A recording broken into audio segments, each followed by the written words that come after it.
Hello, rodeo fans. Welcome back to the Short Round Podcast, the official podcast of the Canadian Professional Rodeo Association. I'm your host, Wacey Anderson, where I'm pleased to be joined by my most recent timed event guest, Kyle Lucas, the champion from the Tucson Rodeo. Kyle, how's it going, my man? And I'm doing great. Doing good. What about yourself?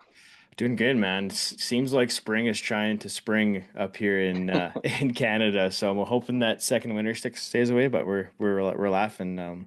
But let's get enough about me. The people aren't here to listen about what I got going on. We're here to talk about you. How's the start of the year been, man? You've been kind of on a heater, and it all came to a big fruition here last weekend. Yeah, rodeo is such a funny deal. Like you can be right in the middle of a heater and everything's going great, and you're like, shoot, this is just going to be the rest of my life. But as you very well know, rodeo sure has its ups and downs, and Mhm. that reminds me of a deal one time. I was in a big slump, and I remember asking a buddy about Trevor Brazil. I'm like, dang, does Trevor just never get in a slump, or what's the deal? And that buddy, I believe it was Tough Cooper. Actually, he said no. Actually, he gets in them. He's human.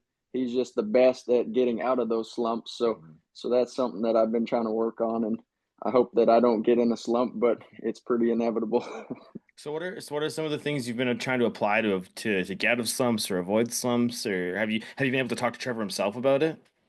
Yeah, a little bit. He just kind of grins though. He's the goat of that, and he's given me a few tips. But I think it's just kind of staying out of your own way. Like cap roping, there's so many variables, and I think it's probably the most technical event in rodeo. They say, anyways, and Hmm. I don't know. I'm a little bit biased, but I believe that too. There's just so much that can go wrong, and you don't get reruns. Your calf can go out, break the neck rope, fall over, run straight left, and they just say sorry. I mean, good luck or better luck next time. So, on top of all the things that we can do wrong and our horse can do wrong, then the calf doesn't cooperate, which is the main thing, you know. And um, I got a few things that dang sure helped, and it's been a game changer for this year. But I've dang sure drawn on the better end of them. Yeah, well, and that's the thing. Just I'm always fascinated by tie down roping. With there's so many moving elements, and to be able to keep your mind quiet and kind of let the muscle memory take over. Because I feel like if you get too busy, you can find yourself your hands maybe not as working fast as your mind, or you can miss your slack, or where you're stepping off. Like it's how do you keep everything in order? I guess is where I'm going with this. Yeah, I think it's like boxers. Like if you're boxing someone and you're just steady thinking don't get hit, you're about to get hit. It's just so much reflex, and you just have to let some things happen. And I can probably count on one hand the perfect, or however, I can count on one hand how many perfect runs I've had probably in the last, I don't know, 3 years. So to back in the box and just expect the perfect run, and like that one little thing that happens to you where it just completely foils that plan, that's just the death of a calf roper. It seems you Mhm. have to be able to just overcome those problems, because I mean, it just like I said, it's inevitable. There's gonna be problems, and this and that's gonna happen, and you just can't let it affect you. Like one mistake you're gonna place, two mistakes you might still snag last hole, but three mistakes you're definitely not gonna place.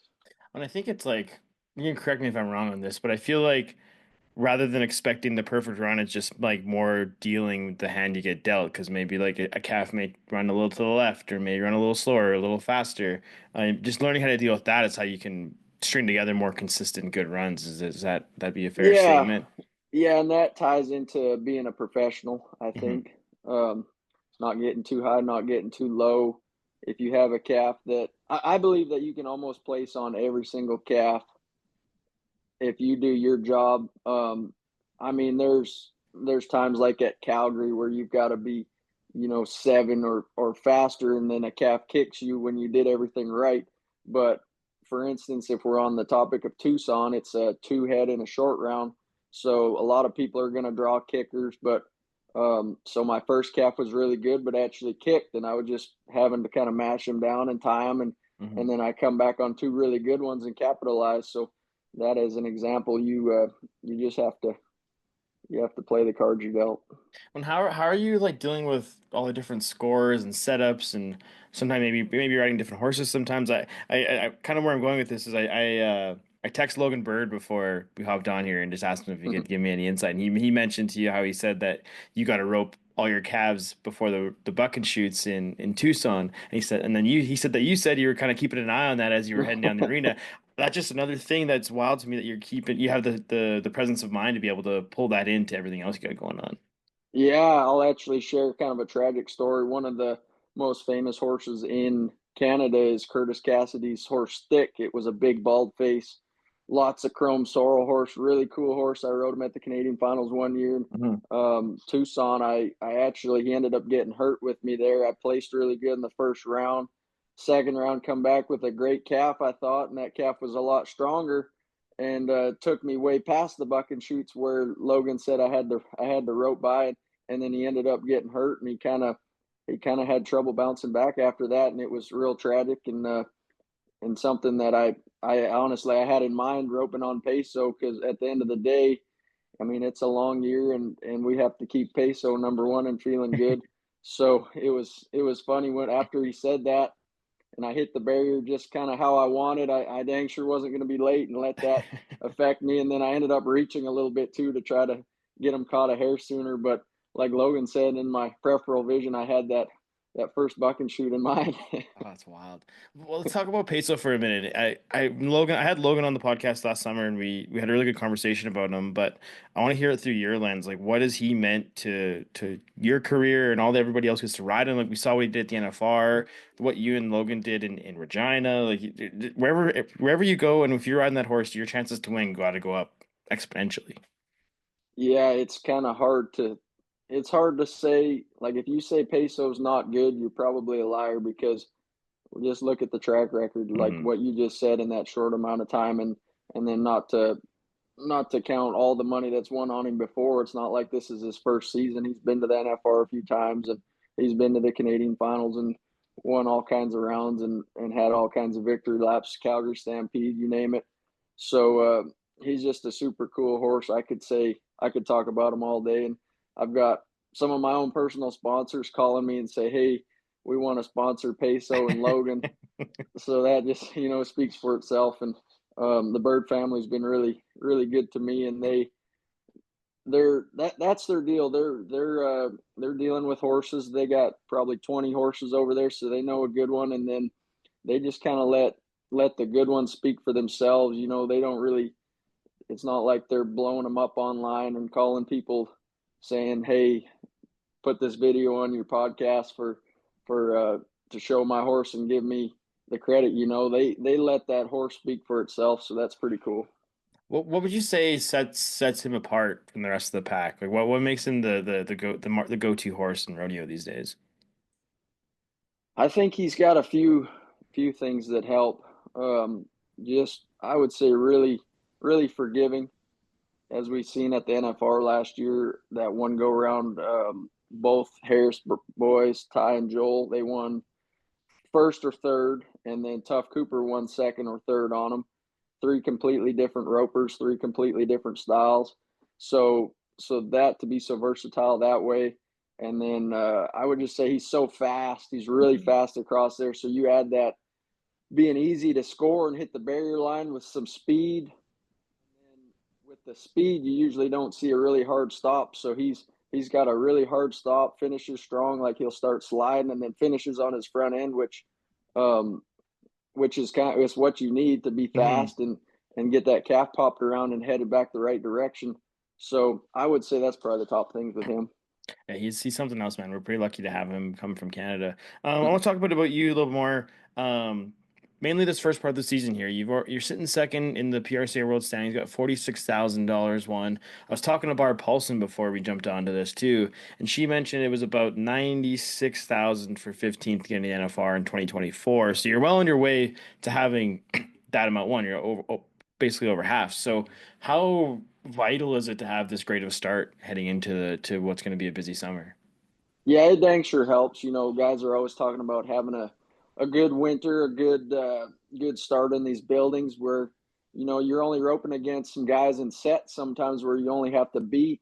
like Hmm. I think Fort Worth only had 8 sets, so not including yourself, you had to beat 7 people in your set to win some money. So you got to capitalize there for sure, and get a big winter. And then once you get outside, it I think it helps a lot. But at the end of the day, a guy's got bills every month. They don't care what's going on, so you have to win. You have to win every week, so it seems. And that was kind of the cool part when I was growing up and I first got my pro card, getting to go finally beat it up with these guys.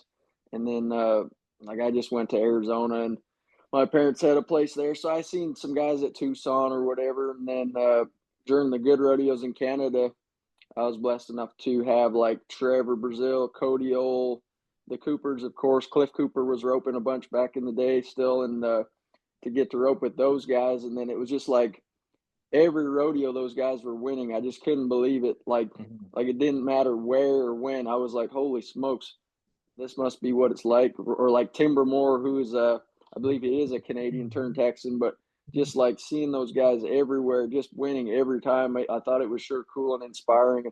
That's kind of been my game plan and goal set, was to create a run that is a high winning percentage.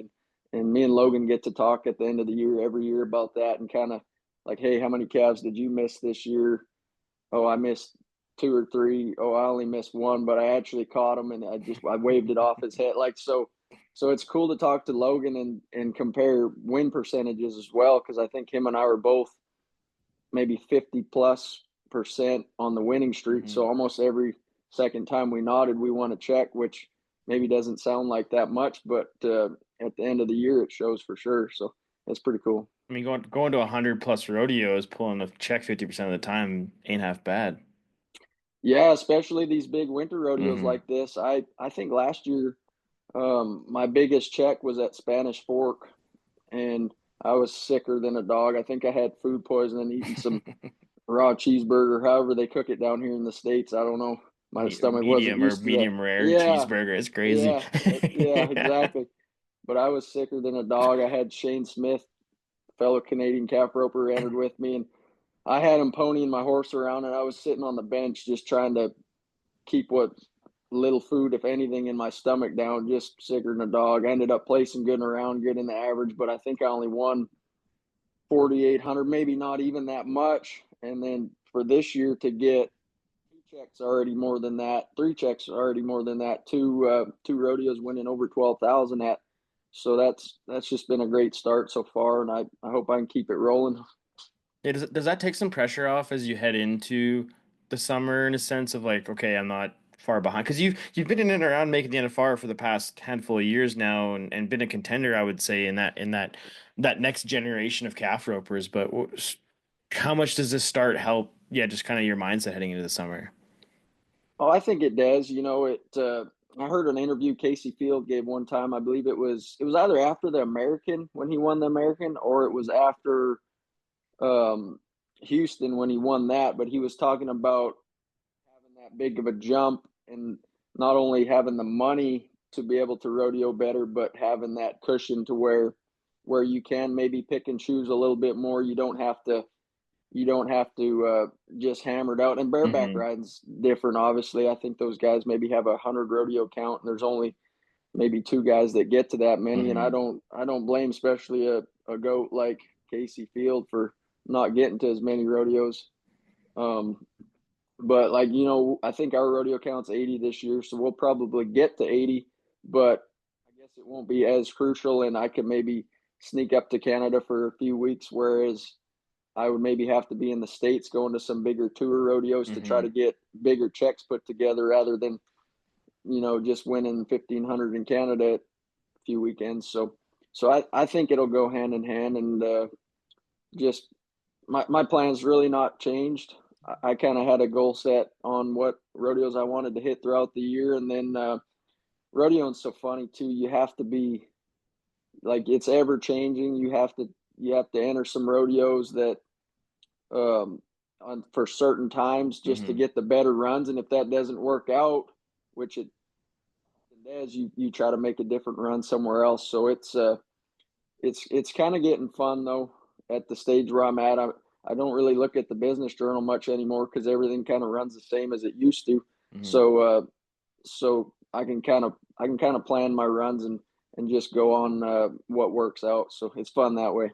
It's more than like a methodical. It's more of a methodical approach than just spraying and praying, entering anywhere you can, right? I guess, and I guess you would have that luxury with the start you've had, eh?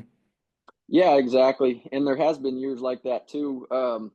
I believe the year after COVID, there was rumor that there wasn't going to be a rodeo count, and I think it wasn't till about right now where they did release that there was going to be one. Mm. So like you said, I mean, I was entering up. I was going to Missouri, everything 1,000 added, 1,500 added. I was getting to them, and I think I was actually winning the world. Um, there were less rodeos, so I think I only had maybe 20, 25,000 one this time, but I would that year, but I was winning the world just because there was less rodeos and I was getting to so many. But then all of a sudden they come out with that 80 rodeo rule. I was like, dang, I better slow down a little bit and Yeah. just ease around until Reno at least. You mentioned earlier you can kind of count the last few perfect runs that you've had. Can you tell me your most recent one and break it down for us? What made it a perfect run, if you can recall? I want Putting to you on the spot. say that's a great question too because say I can't even remember the perfect run, but I want to use Tucson as my close to perfect run. But I watched the video about 6 times today. Even the the Let's Frickin' Rodeo podcast just put on a kind of a cool video, and you can really see. And there's some slow Hmm. mos, and so I watched that a bunch today because it was pretty neat. Cool sound, whatever. And so I'd say that was probably, I wouldn't say perfect, but I would say a good run. There's still probably some things I could pick apart on that run, but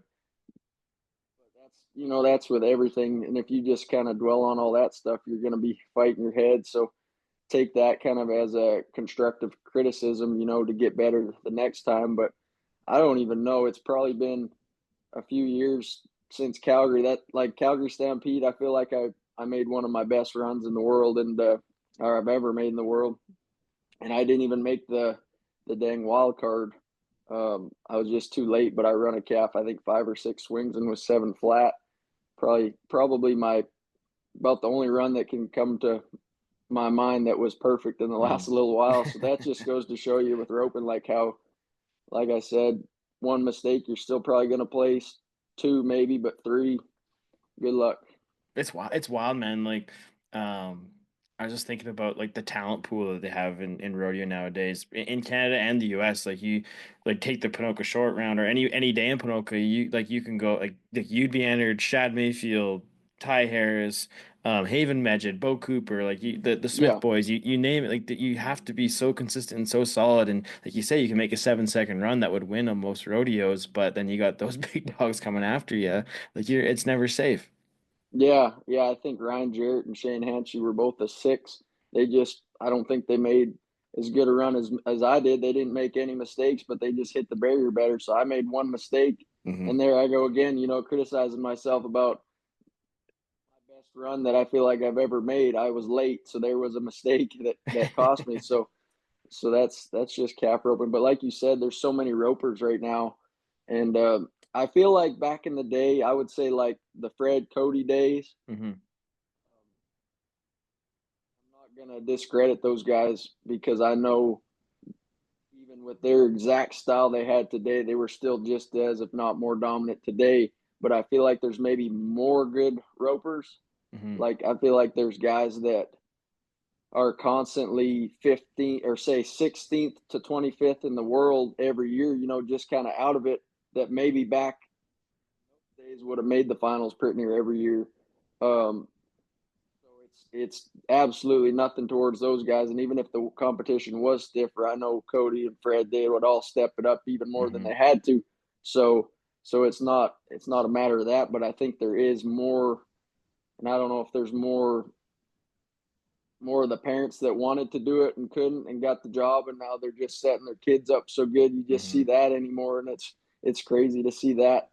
But there's just so many better ropers. It seems like you take anyone in the top 40 in the world right now and they can rope. Oh, it's crazy, man. Would you say the the access to technology has helped roping a bunch. Like, and even just as simple as having the Cowboy channel to watch runs back or social. You talk about that video from Tucson of you, like the high quality social media videos we see, this being the seeing the slow mo and kind of picking things apart. You can always find little ways to get a bit faster. Is that played a big part in it? I think so. Yeah, I remember junior high days and high school days. Even I had my mom out there videoing me in the arena with the.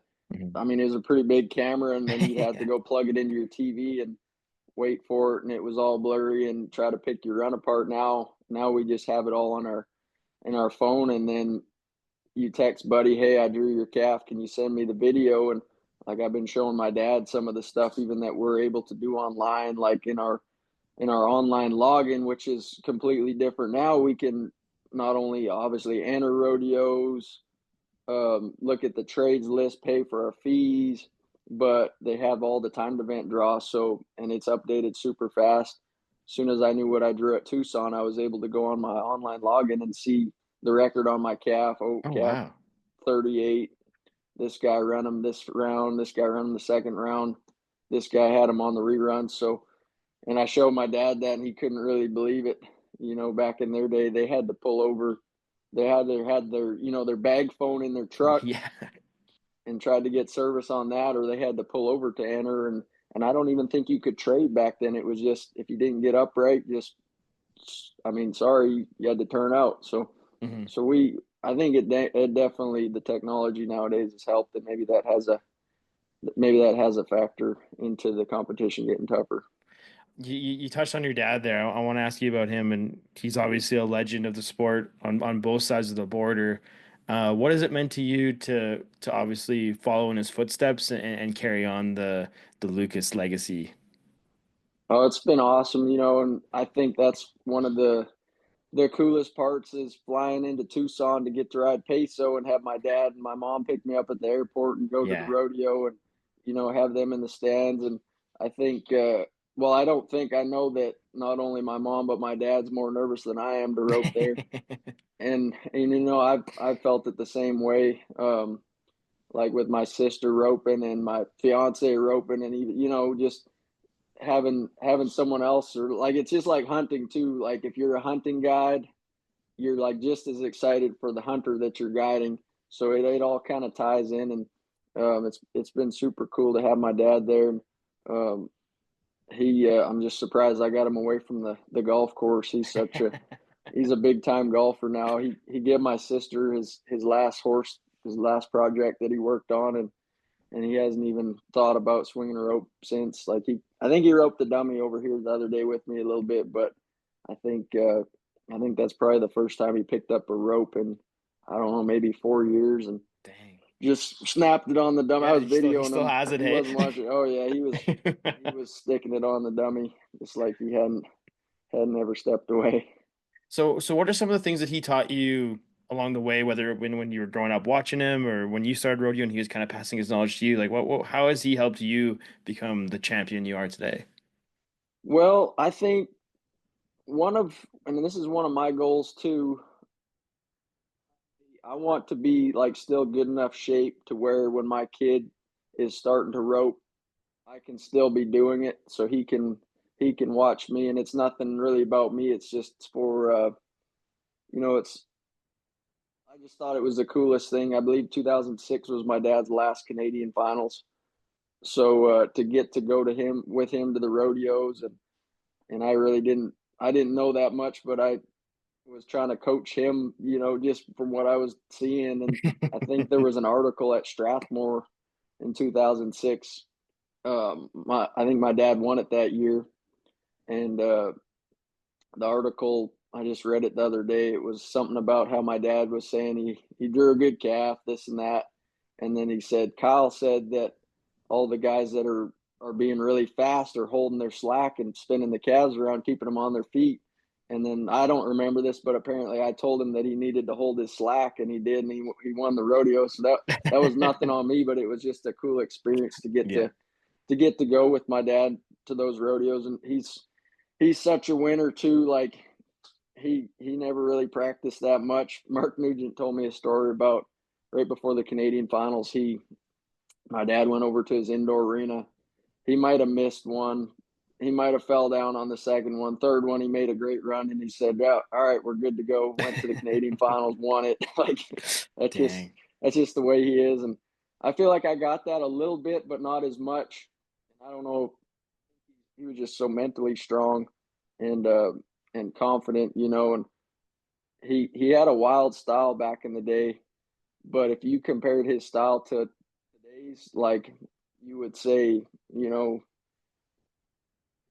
it's more like today's day and age style than it was back then. Like guys, there were still guys getting off the left back then, and to see some young guy from Canada packing his slack, just flying off, it was just unheard of. So he was the wild guy, but there's guys in the top 15 this year, probably five or six of them jump off faster than he does nowadays. So he was kind of ahead of his game. I believe him and Roy were kind of one of the first people to really hold their slack, and I don't know if that was by accident or what, but just to see that and then be able to watch some of his old videos and stuff, it's neat, and I hope that I can pass that down to my kid. You mentioned some of the other legends that hung around when you were growing up. Like how important was that to your development too? I know like you see it in like, I like to compare it to hockey a lot because I know I'm a hockey guy, but you see like the Kachuk boys and all those people who had Yeah, dads who played for a long time. Like they're just they know the game. But like how important was that to you to be around those legends like the Brazils and Coopers and everybody? yeah, for sure. I'll take it back even farther. Like Al Bouchard used to. I don't know. We should see how many Canadian finals he has. I know he's Oh, won it's Canada, but I think insane, yeah. yeah, it's in the high teens, low 20s, and I mean, even further still back, you got Cliff Williamson, who's made it. I think he's made it the most amount of times. So to be around guys like that, and then I got to hang out with Al, and I went and lived at his place for a little while and roped with him. And I remember I asked him if I could come down there, and his first thing he said is, "Are you going to listen?" And I kind of thought that was cool. And I get to see that now too as I'm having to coach some kids. It seems like they got it all figured out all the time, but I'm glad Al had some patience with me and gave me a chance. And then fast forward to more recent, I got to be buddies with Tough, and I got his number. We team roped at Red Bluff, but we weren't as tight as we are now. But I before the Canadian finals, I think it was cold in Canada, so I loaded up, drove to Texas. I was broke as heck. I think I broke the piggy bank literally just to get money to go there and back. But I knew I wanted to get to the next level.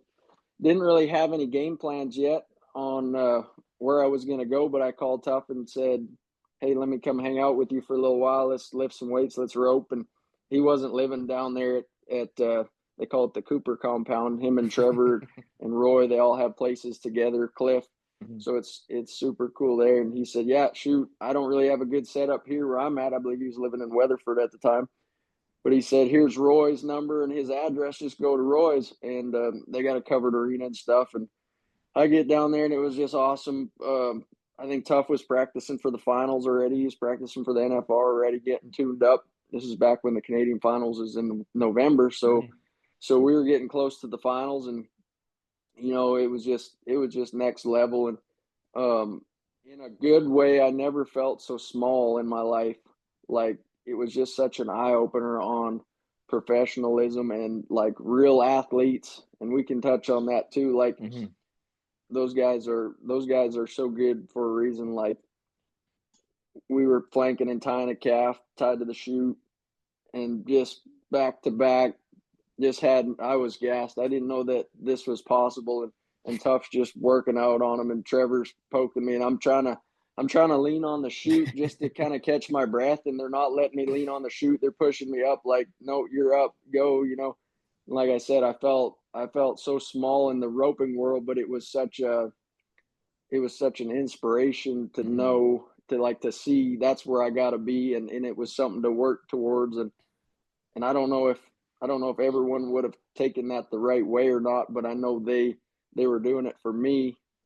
Whereas if you got some guy where his heart maybe wasn't in it, that might have been the end of him. So it was a lot of fun. It's interesting to see like what it takes to be a champion. And again, like going back to hockey, you see, what they did, what Amazon did with that behind the scenes hockey deal they did from last year, like what Connor McDavid goes through just to be the best of his game. Like you gotta be all you can't. I always say with rodeo, it's a full ass thing. You can't half ass it. If Yeah, you're not gonna full ass it, there's no point in even yeah, doing it. So that's got to be such a huge part in your development. yeah. No, it is for sure. And I think everything helps. You might not see it right away, but every little part of it helps in what you do. Like no matter if it's eating, staying hydrated. I mean, there's it's all about percentages, I think. And if you do a lot of things that might only help you by 1%, if you do 10 of those things that only help you by 1%, I mean, you're 10% better, which is huge. And that's just what makes a difference in this sport. Yeah, that 10% can go such a long way.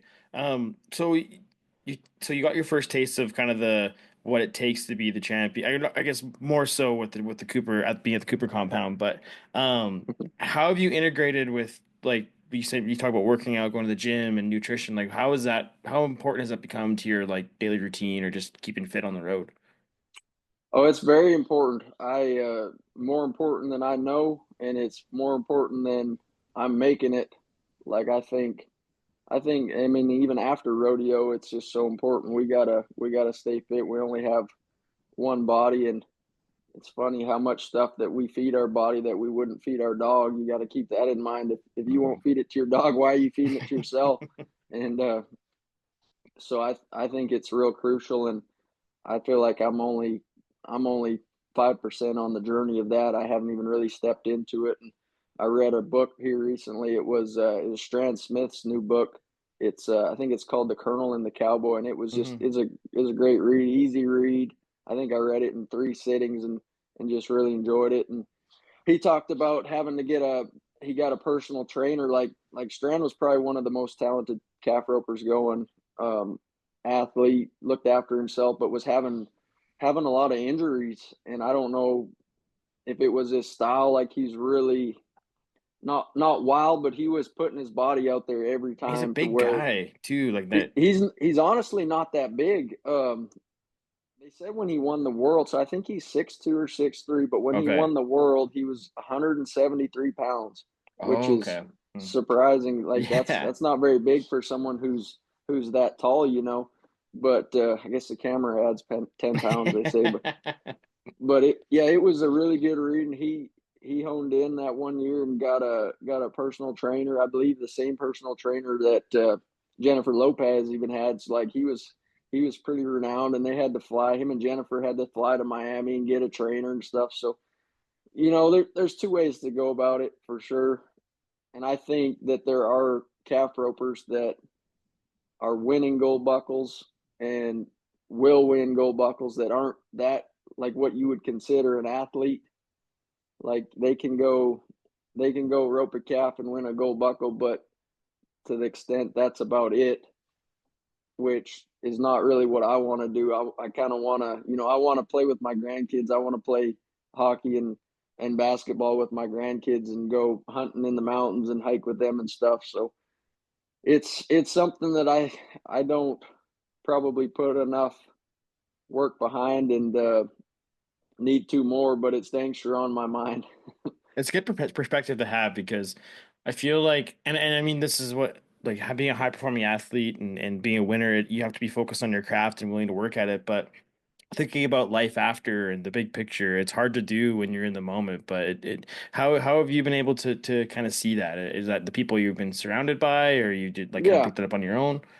a little bit of everything, to be honest. Yeah, a little bit of everything. And I think the main thing, and I'm not a preacher and I'm not gonna get into preaching, but that's dang sure number one in my books, you know, and that's what keeps me grounded is my faith. And like you said, I mean, big picture thinking, I'm talking about going hunting and playing sports with my grandkids, but then what about after that? Or what if I never have grandkids? I mean, how do you when the plan doesn't go how you want it to, or keeping that big picture mind? I mean, what are you doing here after you're done here on earth, or what do you want your legacy to be here on earth? But then more importantly, what are you doing after that? So to keep that in my mind, keep that faith in my mind, and know that there is like a higher purpose for everyone, it keeps you grounded. It keeps the highs not as high because you know that it can all be taken away from you just like that. And then, the lows aren't so low because you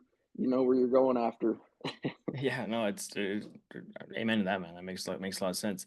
I want to go to 2024. So, um, big year in rodeo in Canada. The CFR is heading back to Edmonton for the first time in 5 years for the 50th anniversary. So let's start there. What did it mean to you to be part of the 50th Canadian Finals rodeo where you saw your dad have so much success? Oh, it was awesome to be at the Rexall back in, I don't Hmm. know, what was the last year they had at the Rexall? 17. 2017. So it Hmm. was great to get to rope in that building Okay, where so my would that dad have been got your to first rope. finals? Sorry. No, I'm old. I'm getting old here. I'm 2013 was my Oh first my finals, and I gosh. I might have missed it a year or two between that and 17. I Oh, think okay, I I missed it. gotcha. I think I missed it 2 years. Gotcha. Um, so to get the rope there was great. Red Deer was awesome. It was close. It was, everyone was the best. They were the greatest. It was the hometown feel. Hmm. But then back in Edmonton, it was the Canadian Finals in Edmonton. Brand new arena, brand new, like, what's that place called? The Rogers Rogers, place. yeah. Yeah, yeah. Everything's brand new. Everything's expensive. Smells good. It was the Canadian Finals again, and I think people recognize that too, and I think it's only going to help. Like, there's calf ropers that are in that 1% up here that are asking me about the Canadian Finals Hmm. because they watched it on the Cowboy Channel, and um, just heard about how awesome it was. So I think to get to go back there now and just, I mean, it's somewhere we can grow. I was really disappointed it went to 5 rounds, but I'm glad that it did go back there. If that's the Hmm. sacrifice for now that we have to make, but I think it needs to move back to 6, which it probably won't this year, but it dang sure needs to move back to 6 as quick as it can. And then it needs to probably move to 8, and then dang sure advance to 10. Hmm. If they're going to get the people, I don't know. I mean, we might need to hire some more people, or I don't know what we need to do. But I think we dang sure need to get it to 10 if we can be making money with it. And I say we, but we've got I'm just a tiny small part of it, and we got guys like Tanner Gerlitz that are just front lines, and it's just sad to see how much work he's doing. And then that last day after the rodeo is over, I think him and his wife had to take down everything, and I was hanging out there. I'm like, dang, Tanner, we would have came and helped you if we would have known. So I think we just need to all get together on that and support each other. And I think Tanner being in there and being a cowboy and having a lot Hmm. of common sense has just been great for the rodeo. I think we need to get the businessmen in there too. Have a common ground there as well. So I think the Canadian Finals going back to Edmonton, it's set up to be something very special. Yeah, it was a natural next step. Like we'd outgrown Red Deer, kind of needed to take that next step, like I said. And you look at the Friday night performance, with what Macy O'Clair did and Cody Lamb, and then you move into Saturday afternoon and evening, like it was rocking in there over the weekend. And I think that's just kind of a sign of things to come as we continue, like you say, to grow and get more people and the right people in place. And as competition stiffens up, like you say, a few of the American rough stock guys I've talked to, they're getting, like, now that it's back there and it's getting bigger and better, like we're gonna see more of those folks come across the border and make it even tougher to get into that top 12. Yeah, exactly. Yeah, no, it was spectacular, and I was kind of nervous at the start too, and I'm sure everyone on the board was as well, just to see how many people were gonna actually show up. Hmm. And then that Wednesday, I don't know how full it was. I think there was a section or two that was blocked off, but other than that, it was pretty much full. And then by Saturday, all those sections were opened up and full. So it was great to see that. And then I hope we get some big name rough stock guys. I hope we get some rights up there, and it just goes hand in hand. It's business. It's got to be worth it, especially for those guys like Hmm. calf roping and team roping. It's not as wear and tear, but those rough stock guys, bareback riders, bull riders, they put it on the line every time, so they need that big payout. So that's my goal here in the next 5 years is to see. That'd be just great to see the Canadian Finals move to an 8 go round and Hmm. still have still increasing the go round money and the average money each and every year. Yeah, I think we're well on the way. I want to talk about your finals personally. So the last couple of years, you've kind of come in as one of the contenders for a Canadian title. The finals haven't gone the way maybe you would have liked, and I think it's inevitable that you do pick up a Canadian title just watching you for the last couple of years and the way you rope and whatever. But what do you think is kind of holding you back, or what was kind of like what do you need to change maybe, or what do you need to do to kind of get to that next step and become a Canadian champion? Well, this was probably last year was probably one of my better years for figuring things out, and probably one of my worst years. Like I come into it, everyone comes into the Canadian finals with a chance, no Hmm. matter if you're 12th or first, just because there's so much money to be won there. You can win two go rounds and be sitting top three. So I believe I was fourth coming into it. So I mean, just a good night away. And it's funny you say that. I probably scored and roped the best I ever have at the Canadian Hmm. finals, and just had a couple weird things, couple mistakes that I honestly rookie mistakes that I made that cost me. And then my last calf getting up, made me so I didn't win any average money. But I come into this last Canadian finals with only one goal, and I was if I didn't achieve it, I would have rather tried to do that than just rope like how I knew how to rope. Like I know for a fact, replay that whole year, I could have won easily second or third in Canada, Hmm. first, second, or third in the average, no problem.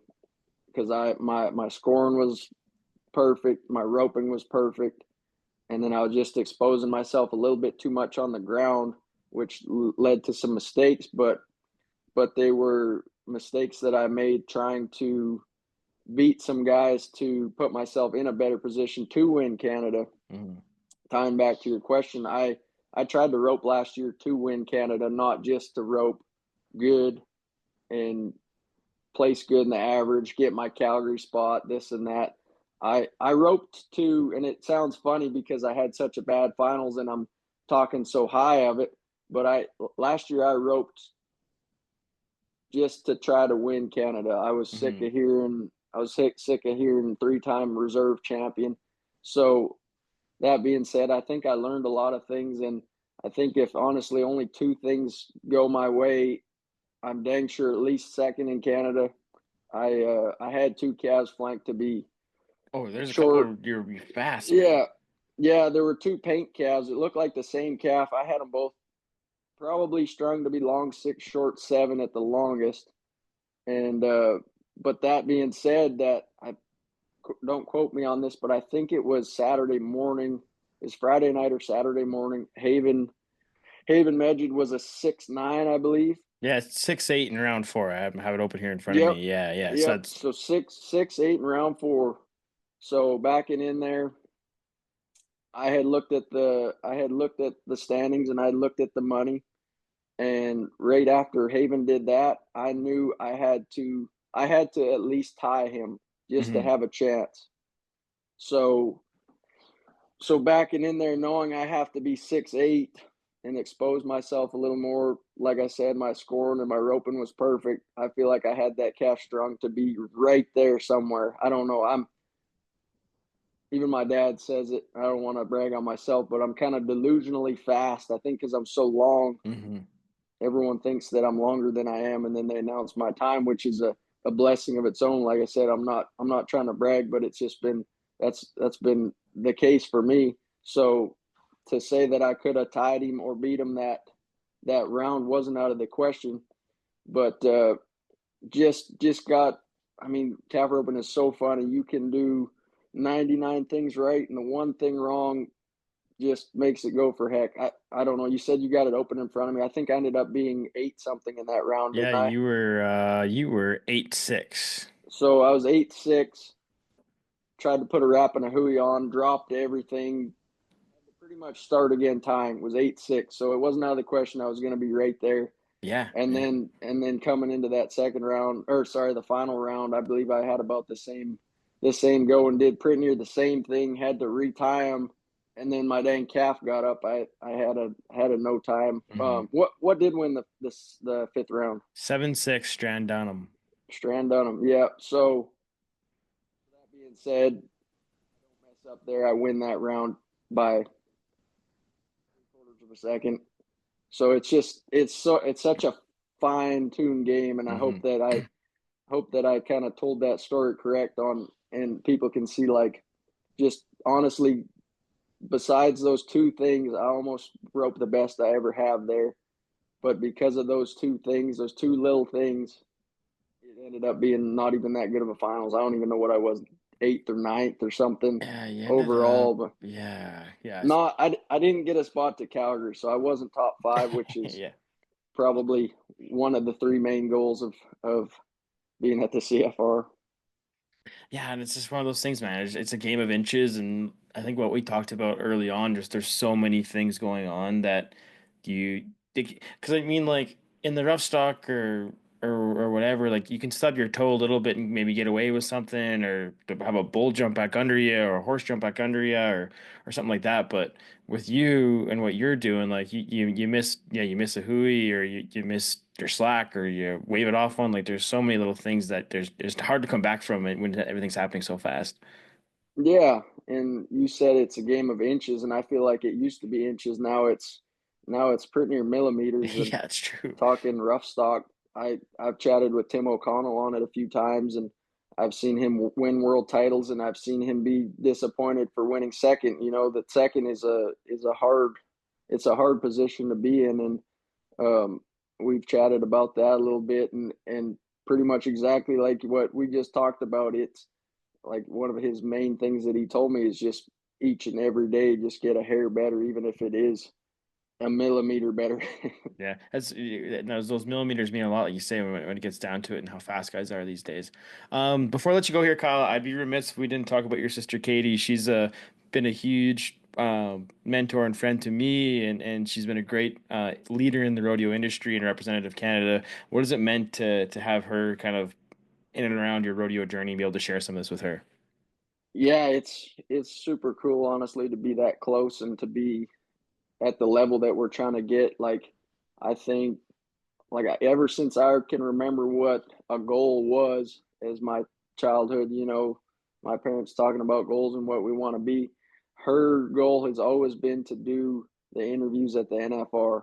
And for her goal to be that, like a deep rooted goal to be that, and then for mine to be a world champion as well, and for them to come as close as they already have, and hopefully closer in the future, it's super neat. And to see her achieve that was cool. I was actually at the finals roping the spares this year, so I got to see everything. And then last minute they threw her in there to do the world champion interviews as well, which is just the peak. Hmm. So to see her achieve that, and I mean the percentage of her being able to achieve that is probably way less than the percentage of me winning a world title. Like I probably have to win six of them just to compare to her, because there's only one person that gets to do that every year. So it's super cool. And I have people that they've come up to me, some cowboys, they're like, man, why is Katie even doing interviews at the pro rodeos? And I'm like, what do you mean? It's like she's so good. Like, why isn't she on like some sports channel getting paid hundreds Yeah. of thousands? And I'm just like, well, I don't know. She probably could, but her heart's always been in rodeo. And one of the coolest things is that when she went to college for broadcast journalism, and they asked her like, what are you going to do after you graduate college? And she kind of told them, and they're like, well, that's not even a thing.